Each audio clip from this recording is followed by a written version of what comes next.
A happy Monday morning to you. Welcome back to the Bill and Duck Show. I'm Bill Landis, solo again for a Monday rewatch after Ohio State's 37-9 win against the Ohio Bobcats out of the MAC. We've talked a lot about this game kind of granularly, both on the post game show that we did on YouTube after the game on Saturday night. Thank you to those of you who tuned in with us there. And then again on the Sunday sound off show that we did for our Substack subscribers. Those usually drop on Sunday afternoons. Bill and Doug, OSU.substack.com if you want to give that a shot. Also on Monday, written rewatch piece to kind of accompany what we do here on the YouTube channel on Monday. Pretty in depth, videos, diagrams, some information that I chart throughout the season is included in that. And this will not be as granular. I don't think. I want to take kind of inventory of Ohio State's rushing attack after 3 games, kind of see what it's been, where it can be going, some of the challenges I think that lie ahead too with what Ohio State has on the schedule. There's a interesting stretch of games coming up. Ryan Day called it challenging. I think you could reasonably call it a pretty challenging stretch when you think about having to go on the road to Washington in 2 weeks. Ohio State is off this week, goes to Washington in 2 weeks. Washington, which thus far is 2-0, does play Washington State this week and hasn't lost a game at home since 2001 or not 2001, 2021. And after that, you come home and play a Minnesota team that has some stuff to it. Just lost to Cal. I'm not going to try to make Minnesota sound better than it actually is, but it's a Big Ten game against a physical Minnesota team. Then you have Illinois on the road, Wisconsin on the road before you're off again and start to think about getting ready to play Penn State. And that can be, I think, a pretty grueling stretch. It's certainly a ramp up from what Ohio State has faced these last 2 weeks against Grambling and against Ohio over the weekend. So it's Big Ten play, man. I think you guys know what that is. I don't have to belabor that point. So I wanted to see where Ohio State was running the football, how we feel about it thus far, coming out of this Ohio game, which was by far, I think, Ohio State's best rushing performance of the season. Really, only 2 games to take into consideration because I'm not going to count a whole lot of what we saw against Grambling because of just how overmatched Grambling was. So before we get to that, a couple things. One, if you're looking for red zone talk, which I understand, post-game show, we talked about it. The Substack show on Sunday, we talked about it. We will probably talk about it more later this week. We are scheduled to talk to Ryan Day on Tuesday, as well as Brian Hartline and Matt Patricia. And with Day and Hartline, I would assume that the bulk of the conversation will be about what Ohio State was not able to do in the red zone against Ohio, coming up empty on technically 4 of 6 trips, was really more like 3 of 5 trips, but either way, not enough touchdowns were scored in that game, as we all know. So we've talked about that a lot. I'm not going to talk specifically about that here, although some of what I will talk about here, applies to the red zone because you have to run the ball well in the red zone. But if you're looking for any of that, again, post game show on this YouTube channel, Substack show that went up on Sunday. If you are a subscriber, if you're not, you can check us out for. I think you get a free trial for like 7 days, but then it's $9.99 a month after that. Bill and Doug, OSU.substack.com. Plenty of red zone talk there and probably more coming this week. And I think Tuesday you'll get Doug solo, I believe, talking about Ohio State's defense. It's an off week. It's a kind of a good time to pull back, see how things are going, see where things can get better.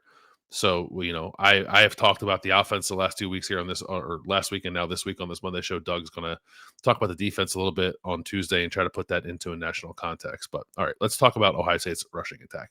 Ohio State, as I speak to you, recording this on a Sunday evening as JJ McCarthy's playing football on my television and currently losing. You're listening to it on a Monday. Ohio State ranks 45th in the country, 192 rushing yards per game. That is brought down mightily by the 77 that it had against Texas, and then enhanced these last 2 weeks by the 200 and I can't read my own handwriting, 74 it had against Grambling and 225 it had against Ohio. I think yards per carry is probably something better to look at than overall rushing yards per game because teams have identities and sometimes they don't run the ball enough to be among the national leaders among teams that run the ball a lot, if not all the time. So, yards per carry, Ohio State is number 28 in the country at 5.59 yards per carry. Compared to last year was, it was 4.99. That's a full season's body of work. I don't want to pretend because this rushing attack is better through 3 games that it will be better than the rushing attack Ohio State had last year. I think we know how good they were, especially in big spots running the ball and how good those running backs were last year. And this group has a lot to prove, I think, to be compared to that. But if you just look at the numbers, slightly better than this year, about actually on pace where 2024 was at this point in that season.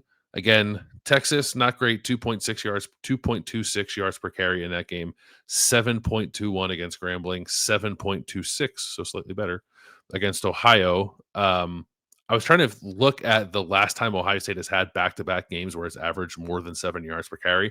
It actually happened last year in September when Ohio State did it against Western Michigan and Marshall. Prior to that, it hasn't happened since 2016.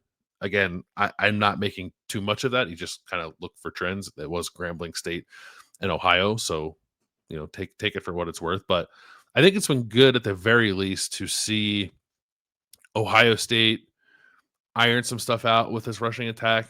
I figure stuff out is probably too strong of a term because we can't really say that anything has been definitively solved, figured out,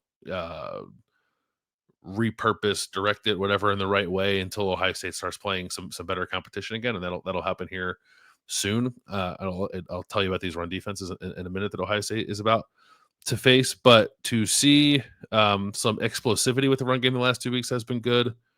To see Bo Jackson emerge, I think, is a guy. In my opinion, he's RB1. I think in a lot of people's opinions, he's RB1. Whether or not Ohio State ever anoints him RB1, it remains to be seen.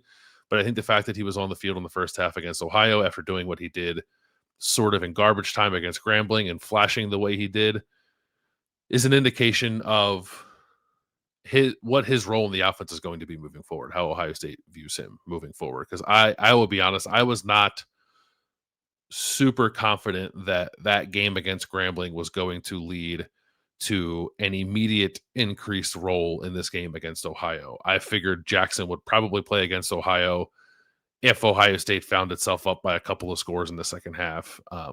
Like blowout territory. That didn't happen clearly because the game got kind of wonky, but it didn't matter because Ohio State wasn't waiting for that to happen anyway. They put Bo Jackson out there on the third drive of the game. He was a part of the offense for the entire game, both as a running back or a ball carrier and a receiver. Explosive as a ball carrier. I think shifty as a receiver in a way that I thought was pretty interesting. I know that there are a lot of people wondering about the production of the slot receiver position in this offense. While Jeremiah Smith and Carnell Tate are off to incredible starts this season, you would like to see a dependable / dangerous looking third receiving option emerge. The best candidate for that, in my opinion, remains Max Clare at tight end, but maybe it's Bo Jackson. He looked like a pretty good receiver on the couple of touches he got in the passing game against Ohio, in addition to how well he ran the ball. So if you look at it from a personnel standpoint, right, like the running backs, the guys carrying the ball, I do think Ohio State comes out of the off week in a spot where they're going to try to give 3 guys work, and that now includes Bo Jackson. It includes James Peoples. It includes C.J. Donaldson. I thought James Peoples played better against Grambling because everybody did, but then he came back against Ohio and continued to play well. I think maybe some things are slowing down for him. He's a little more explosive, looks a little more decisive.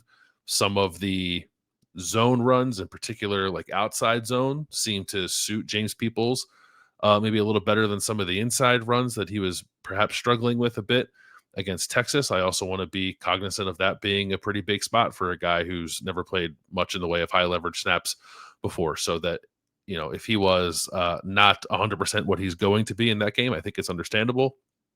But it's been good to see him build some momentum here these last 2 weeks. We'll see what that looks like moving forward. I would say that C.J. Donaldson is not quite in the same position. I said this on the Substack show. I'll share it with you guys here. His numbers in terms of breaking tackles, making guys miss, are a little troubling. if you look at Pro Football Focus, he has one missed tackle force this year. If you think of it by percentages, there's a site called Sports Info Solutions that has a broken tackle / missed tackle percentage. His is 4%. For his career at West Virginia, it was like in the neighborhood of 14-15%. Last year, Quinshawn Judkins was 14%. Last year, Travion Henderson was 22%. Right now, small sample size, Bo Jackson's 33%. But James Peoples is above 20%, right? Like that is somewhere between probably 13 and 20 is where you want to be. And obviously closer to 20, the better, and anything higher than that is ridiculous. CJ Donaldson's not doing it right now. I thought one of the red zone drives that Ohio State stalled out on was basically a direct result of CJ Donaldson's inability to break tackles. And he is the guy that's gotten the most red zone work right now. One of the things that came out of the game is that Bo Jackson did not get a red zone touch. Maybe that's something we talk more about this week with the coaches. But if Donaldson, who is the bigger back, who is the most experienced back, is the guy that they're going to rely upon in those situations, he's got to run a little harder. He's got to run through tackles. He's got to stop running to contact, I think, as much and find creases, lanes, green space to help Ohio State finish drives with the touchdowns that it needs to score. But I think Jackson's in a good spot. I think Peoples is getting to a better spot, and Donaldson is the guy to me that seems like he's still searching a little bit. The good news is, I guess, is that if you're Ohio State, you don't have to wholly rely or solely rely or even sort of like predominantly rely on the guy who's searching for it a little bit. On the road at Washington's a big spot, but I think Bo Jackson will get touches in that game. Now I was unsure of that. I wondered if maybe they would wait till after that game to get him involved with the offense, but they put him out there early against Ohio. I think that means he's part of this now. So I think he'll be part of the plan when Ohio State plays against Washington. And I like him a lot. I hope people like him too. He's explosive. He's got good vision. He's got really good contact balance. He's got the home run ability that I actually don't even think James Peoples has, but I think James Peoples is a good running back. So if those guys end up being maybe your main two, and Donaldson hopefully can be like a situational hammer for you, I think that's pretty good. We'll see how that materializes.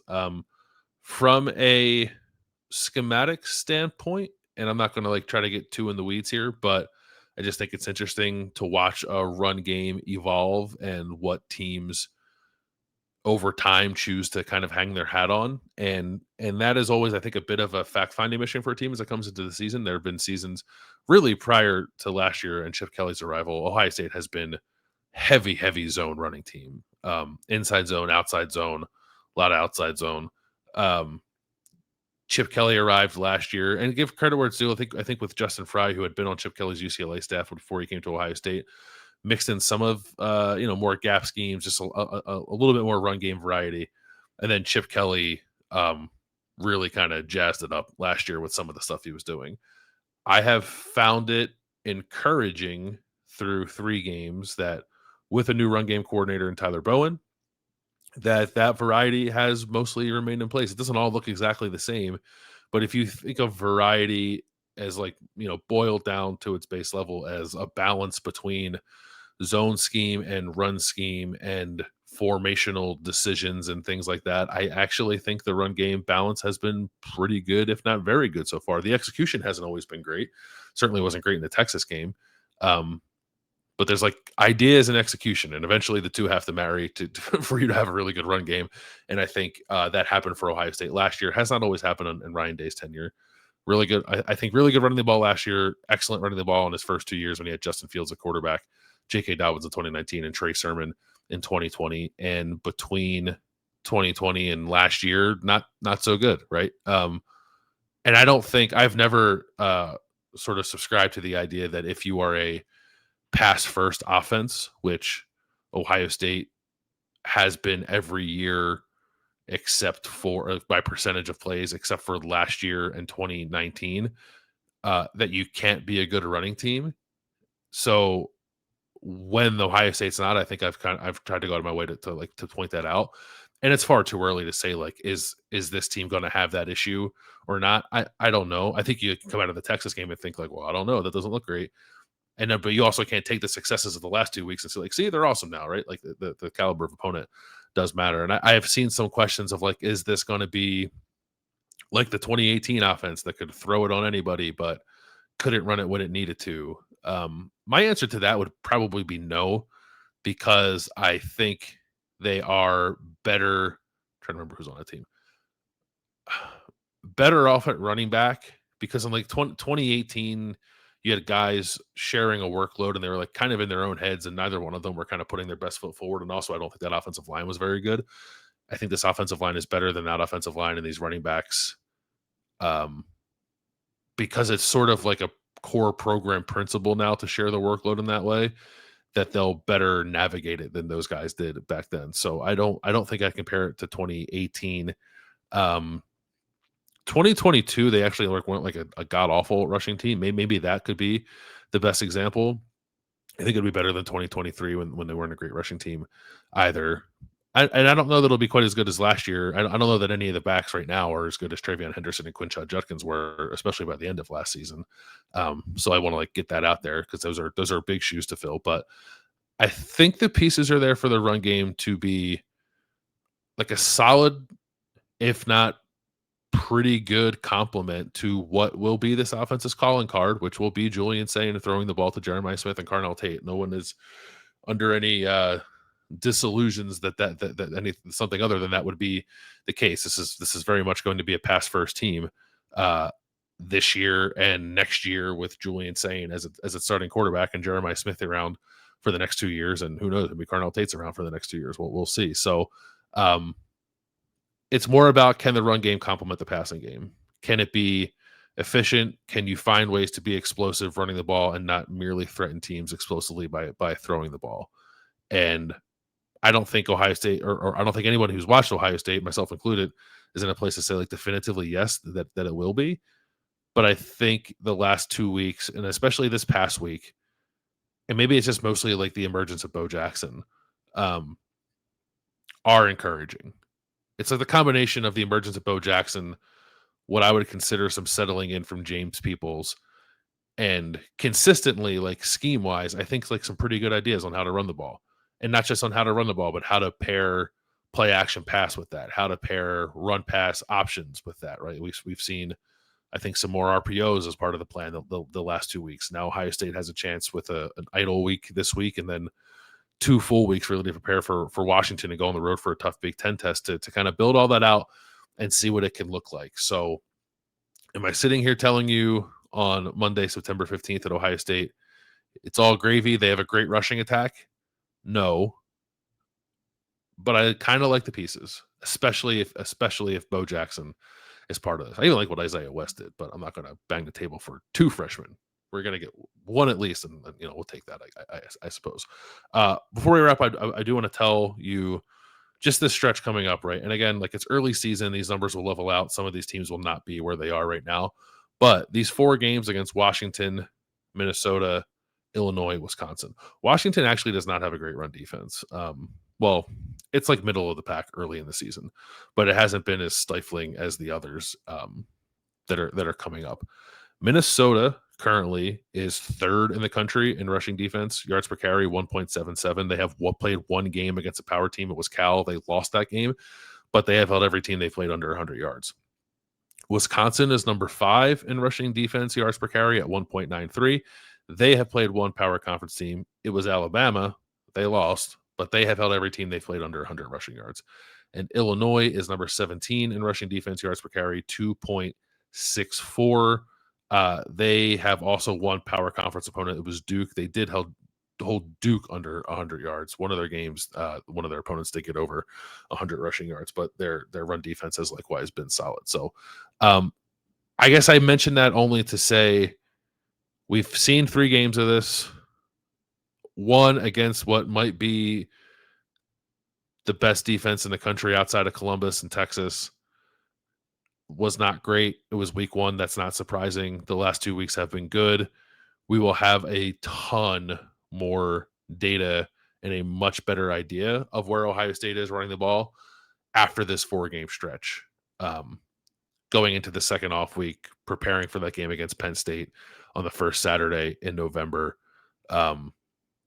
We'll have pretty fully fledged idea of like I think of who Ohio State is sort of across the board. Once we get to that point, 7 games into the season, as they look at game number 8 against Penn State, but from a run game perspective, because I just know it's been like it was a talking point this past week. Like you ran it against Grambling, great. This is a step up against Ohio. Can you run it a little bit there? And like it wasn't perfect, it wasn't the most efficient thing, especially in the red zone, but it was at least explosive. And that to me almost feels like the most important thing is like an explosive complement to what Ohio State's going to be able to do throwing the football. And again, I think it's in a decent spot. We'll see how it plays out here over the next couple of weeks. So, all right, that'll wrap it up here on the Monday sort of rewatch pod, sort of like a 30,000-foot view of how Ohio State's running the ball right now as it goes into this first week off. Hope you guys have enjoyed the first 3 games of the season. Thank you so much for kind of riding with us here and at Substack, whether you're doing both or one or the other. Anything you're doing to support what Doug and I are doing, we greatly appreciate. One more time, Ryan Day Tuesday, Brian Hartline Tuesday, Matt Patricia Tuesday. More stuff coming this week here on the YouTube channel and at billandougosu.substack.com. That'll wrap up this episode. Thanks for watching. We'll catch you later.